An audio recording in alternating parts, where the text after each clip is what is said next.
اور ان کی ایمبیسی سے ان کو پوری رپورٹ جاتی ہے.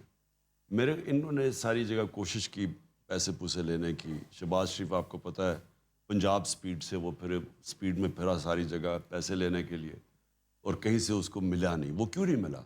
اس لیے نہیں ملا کہ ان ساروں کو پتہ چل گیا کہ جب رجیم چینج ہوئی تو پاکستان کی تاریخ میں کبھی نہیں ہوا کہ لاکھوں لوگ سڑکوں پہ نکلا ہے. ایسا کبھی ہوا ہی نہیں ہے. تو ان ساروں کو جب خبریں گئیں تو انہوں نے کہا کوئی بھی اس کو بیک نہیں کرنا چاہتا اس گورنمنٹ کو جس کی پبلک کے اندر پاپولیرٹی نہیں ہے. تو یہ بہت بڑی وہ باہر کی دنیا بھی دیکھتی ہے اور ان کو پھر لگ رہا ہے کہ کوئی عارضی سیٹ اپ ہے. آپ کا ووٹر خان صاحب وہ آپ پر جان نچھاور کرتا ہے, آپ سے بڑی محبت کرتا ہے, لیکن جس انقلاب کی آپ بات کرتے ہیں یہ کہا یہ جاتا ہے کہ وہ اس کے لیے تیار نہیں ہے. وہ اس کی قیمت ہے, کیونکہ انقلاب ایک بڑی خطرناک چیز ہے. تبدیلی, ایوولوشن, ریولوشن, یہ مختلف چیزیں ہیں. آپ انقلاب مانگتے ہیں, قوم انقلاب کے لیے تیار نہیں. دیکھیں کتنی مہنگائی ہوگی, کس قدر ذلت اور رسوائی ہوگی, لیکن کیا آپ ہی کال دیں گے تو یہ باہر آئیں گے؟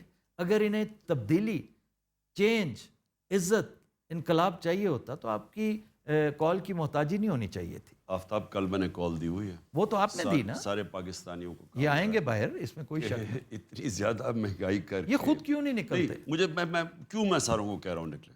میں کیوں کہہ رہا ہوں, پہلے میں یہ واضح کر دوں. انہوں نے بار بار ہمارے 3.5 سال میں کہا کہ جی مہنگائی میں لوگ تباہ ہو گئے, مہنگائی اتنی ہو گئی. ہم ان کو کہتے بھی رہے کہ کرونا کے بعد سپر سائیکل آ گیا, دنیا میں قیمتیں بڑھ گئی ہیں, عالمی مہنگائی ہے. ہمیں کہے جی آپ نے 4 روپے پٹرول کی قیمت بڑھا دی, اور شور میں جائے. وہ بلاول صاحب اس نے پوری مہنگائی مارچ کر دی. وہ اور بات ہے کہ وہ لوگوں کو یاد ہے کام پہ ٹانگنے والی مارچ, اور وہ روپیہ خرچ کر دیا اس نے یہاں پہنچانے کے لیے کہ جی وہ مہنگائی ہوگی بہت.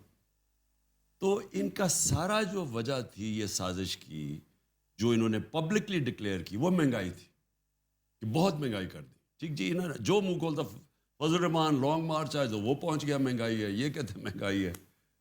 تو اب جب ان کو حکومت ملی تو انہوں نے تو 2 مہینے میں وہ مہنگائی کر دی جو ہم نے 3.5 سال میں نہیں کی. تو بیچارے پھنس گئے.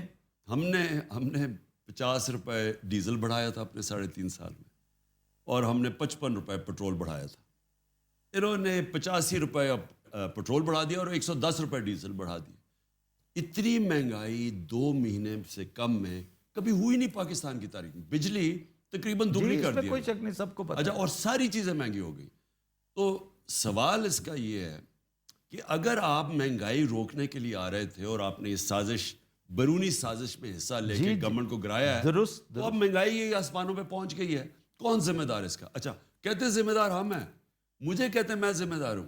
میں ان سے سوال پوچھتا ہوں کہ اگر میں ذمہ دار تھا تو آپ کو ضرورت کیا پڑی تھی گورنمنٹ گرانے کی؟ مجھے پھر ذمہ داری اٹھانے دیتے. یعنی اگر یہ مہنگائی ہو رہی تھی, میں بیٹھا ہوا تھا, وہ ڈر گئے تھے نا کہ آپ کہیں مزید نیچے نہ لے جائیں اسے. نہیں, ان کا خیال تھا کہ شہباز شریف, یہ دیکھیں یہاں بھی سوچ کی غلطی ہو جاتی ہے. شہباز شریف کا امپریشن تو خان صاحب یہی تھا, شہباز سپیڈ, کہ he will deliver. Unfortunately he could not. دیکھیں انہوں نے کہا کہ یہ بارودی سرنگیں میں چھوڑ گیا ہوں, تو میں نے تو اگر میں یہ تھا تو میں اسٹیبلشمنٹ کو کیوں کہتا کہ اگر تم نے گورنمنٹ اس وقت ہٹائی یہ سازش کے تحت جو ہو رہی ہے ہمارے خلاف, اور نیوٹرل رہ گئے اور گورنمنٹ چلی گئی, تو یہ بکھر جائے گا, یہ اکانومی نہیں سنبھالی جائے گی. تو میں اسے کیوں بتا رہا تھا؟ اگر مجھے اس لیے کہ مجھے ملک کا فکر تھی, نہیں تو مجھے کہنا چاہیے تھا کہ ٹھیک ہے آنے دو ان کو. ایک تو میں یہ کہنا چاہتا ہوں کہ یہ مجھے پتا تھا کہ بڑی مشکلوں سے ہم سنبھال رہے ہیں, اور مجھے پتا تھا ان سے نہیں سنبھلنی, کیونکہ شہباز شریف کی جو ساری ڈیولپمنٹ ہوئی ہے نا وہ صرف اشتہاروں میں ہوتی ہے. اشتہار اٹھاتے تھے تو ادھر ایک طرف نواز کی تصویر, ایک طرف شہباز کی. 50 ارب روپے کے اشتہار دے دیے کہ یہ کر دیا, وہ کر دیا, وہ کر دیا. تو وہ آج قوم کے سامنے, اللہ کا شکر ادا کرتا ہوں, وہ سچ کا خدا ہے, الحق ہے, اس نے سب کے سامنے لے آیا کہ جس وہ 7 بجے صبح اٹھ کے کام پہ پہنچ جاتا ہے شہباز شریف. اب وہ 7 بجے اٹھ کے کام پہ پہنچنے سے اگر ملک ٹھیک ہو جاتا تو بسم اللہ, 7 بجے اٹھ جاتا. میرا مالی 6 بجے اٹھتا, صبح شروع ہو جاتا ہے کام کرنے. اگر یہی کرائیٹیرین ہے کہ اس نے ملک ٹھیک کرنا تھا, آج سارے اکنامک انڈیکیٹرز, آج پاکستان کی موڈیز نے ہمیں ڈاؤن گریڈ کر دیا نیگیٹو پہ. آج وابڈا جس پہ ساری ہماری ڈیمز کے پروجیکٹ ڈپینڈ کر رہے ہیں، وابڈا جس کو انٹرنیشنل لونز مل رہے تھے، اس کی کریڈٹ ریٹنگ ڈاؤن گریڈ ہو گئی ہے مائنس، جس کا مطلب اس کو لونز نہیں ملیں گے، جس کا مطلب ہمارا جو 50 سال کے بعد ہم